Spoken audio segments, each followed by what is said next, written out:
What's up, NNP fam?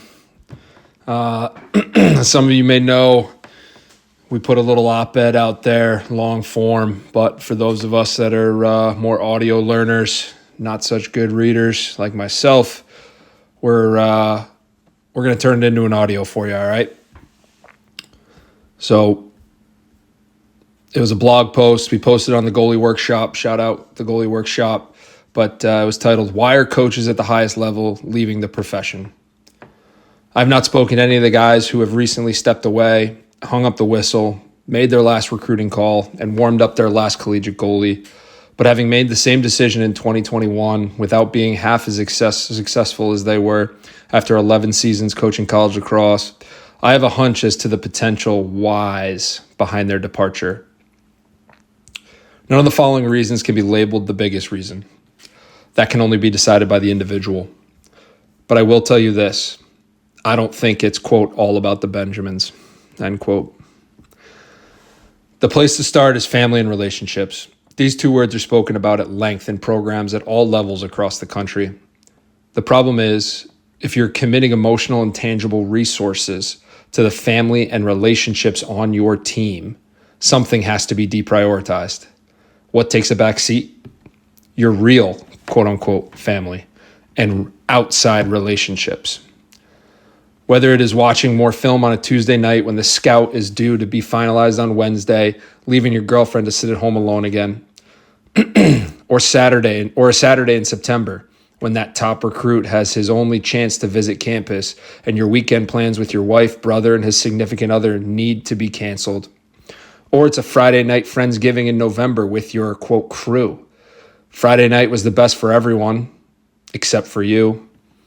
You got an offer to work an event during the November live period, and who doesn't need another $650 when you need to be at the venue the next day anyways? Or worse, you need the money to supplement your salary. Not a problem for the guys with the most recent departures at the Division I level, but a reality for most others in the profession. The list goes on. You name the life event, and there's always something that the job of being a successful lacrosse assistant coach could surface to take it away. Bottom line, I'll bet some of these guys are making the choice to prioritize their time with family, friends, and sharing life experiences with their loved ones. Another reason guys leave is burnout. Again, it takes everything to give your team a chance to play to their potential. Late nights, early mornings, practice planning, travel, individual meetings, film cutting, texts, phone calls, house visits, you name it. There's Monday 6 a.m. lifts, there's Friday afternoon lifts, there's Saturday morning practices in the fall. The list is infinite, 24/7, 365. And I'll be the first to say all the men who have recently walked away are certainly not scared of the work. It's just that the work necessary has a severely slim ROI on success. The work is table stakes. It has to be done to even have a chance. And the reality of it is, you can do everything for the program and still come up short. This wears on any individual. This work and these commitments have to be one of the better personifications of a rat wheel in any profession or business that I can think of. If you don't make your conference playoffs, or if you're lucky enough to win your last game of the season, or your fate is somewhere in between, it starts all over again and basically from scratch. Next, there's recruiting. I've already touched on the time this takes away from family and relationships. Perfect example is this past weekend. If I were still coaching, I would have had to be in Frederica, Delaware at the Adrenaline Platinum Cup to kick off the summer club circuit, only after attending a dozen plus high school games in the month of May. Instead, I was able to attend a lifelong friend's bachelor party. And yes, it was 10 dudes staying in a sick rental property on Lake Norman, just simply crushing beers, floating in the water, and watching the PLL and the Stanley Cup. Us men are simple creatures. Now, the quote summer circuit is not seen or experienced the same by everyone. If you are single with no kids, it can be an awesome time with old and new friends in different cities. Summer circuit with a wife, fiance, longtime girlfriend, kids, It becomes a necessary chore and can be absolutely brutal. Now, you could say it's brutal for everyone. Parents, kids, coaches. But coaches are out there nonstop. I personally did one summer where of the 56 possible days I could be on the road, I was away from Boston for 52 of them. And of those 52, I attended an event on 49 of them. And here's the kicker. The coaches will always have to be on the road recruiting. Parents and kids have a light at the end of the tunnel. Quick tangent on this. I think lacrosse should evaluate a way to cut down on the live periods. All the other major sports have shorter live periods and total number of days. Less time coaches would be allowed on the road, and less time kids spend playing 2 times 21-minute halves of sloppy lacrosse. I'm all set with seeing another righty down the alley sidearm sling that goes wide and high. And instead, coaches get more time at home, and kids get more time hanging out with their friends or actually practicing their skills with their friends to be used in a game. But I digress. That second part has nothing to do with the topic at hand, just my soapbox. The next piece of recruiting is the level of attention and current student athlete. The next piece of recruiting is the level of attention the current student athlete craves from a coach. This has changed significantly in recent years, in my opinion. Kids want to feel the love from a coach and program. And I don't blame them, not one bit. And this is not all the kids' fault.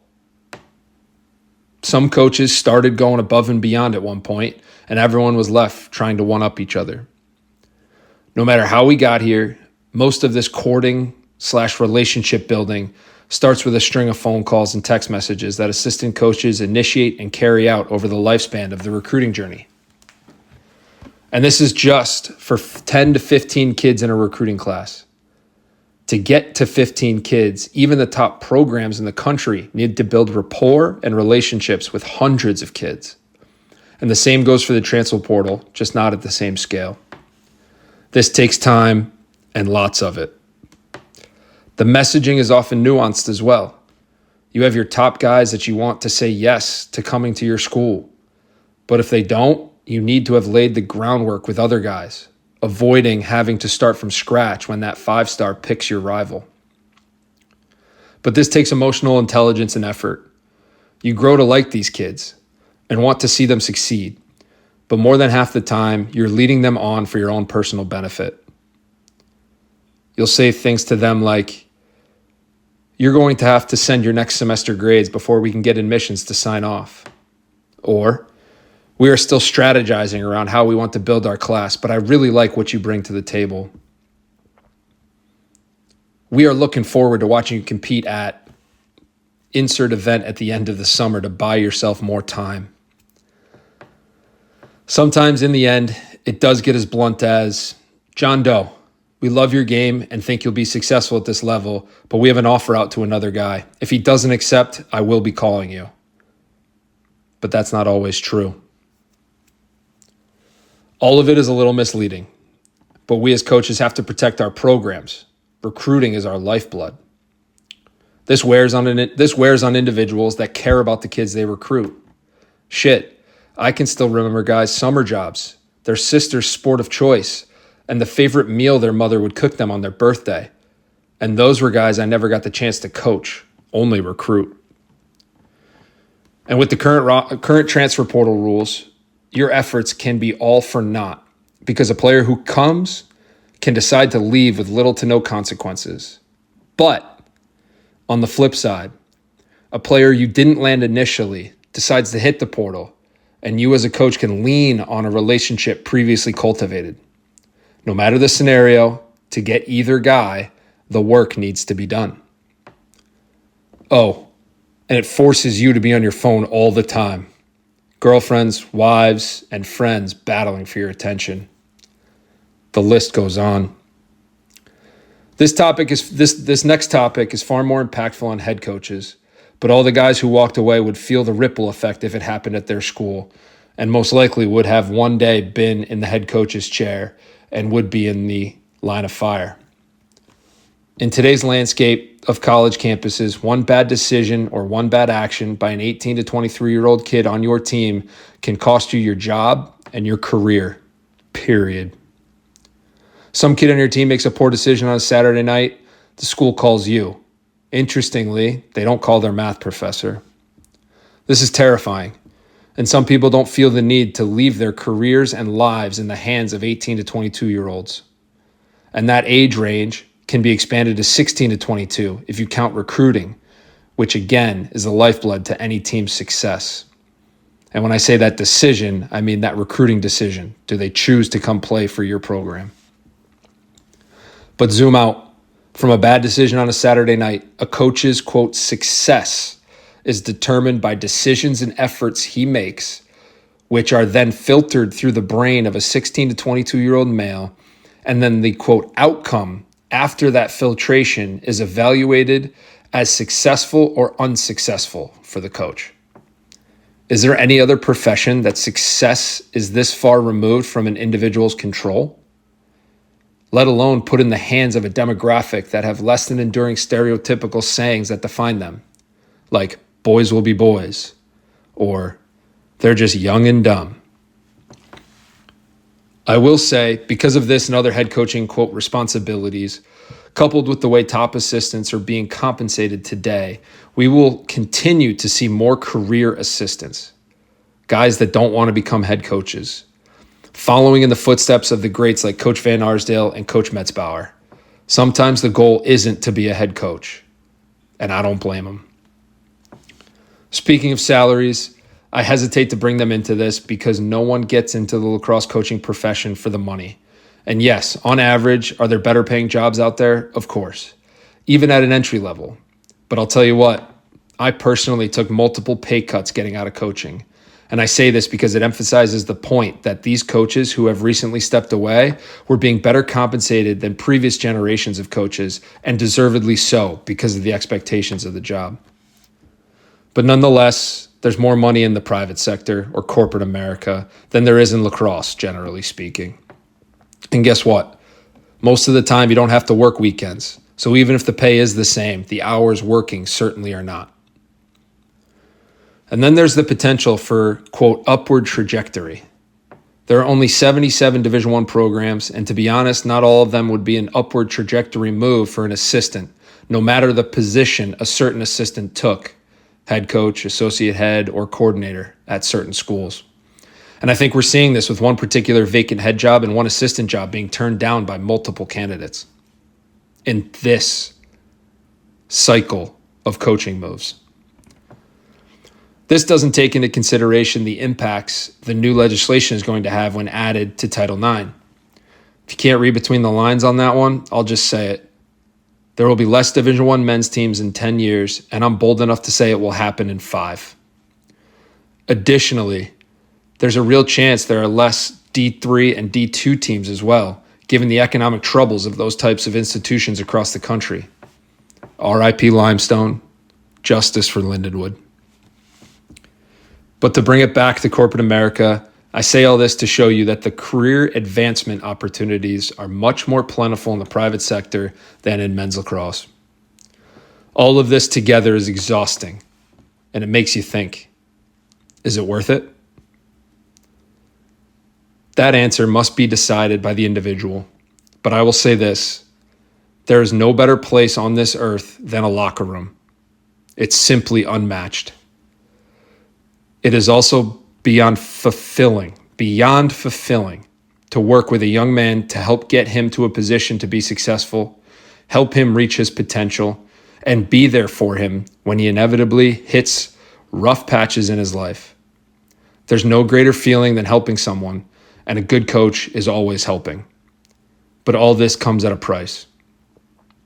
Yes, coaches' jobs got harder with NIL and the transfer portal, but the above is more than enough to make a coach question his path and career. Piling the NIL and transfer portal on top doesn't move the needle as much. Plus, quote, real money creates real problems, like players getting 5x their coach's salary, and that won't be happening in lacrosse anytime soon. I'm not sure there's much that can be done to change the next national champion winning assistant from walking away from the game. That person's situation needs to allow for him to fully commit to something bigger than himself that isn't his family and friends or anything else that might be important to him. And I'm here to say, I don't think there's any realistic amount of money that could have kept some of these recent departures in their seat. Yes, they could all coach for the salaries of the top football and men's basketball assistants, but that's a fantasy land for lacrosse. And let me leave you with this. Without debate, one of the most successful NCAA Division I head coaches in the last 2 decades is single. No immediate family. He's married to the game. He's married to his program. And I find that correlation to be eye-opening. Thanks for listening. Always remember rule number 1, nothing near post.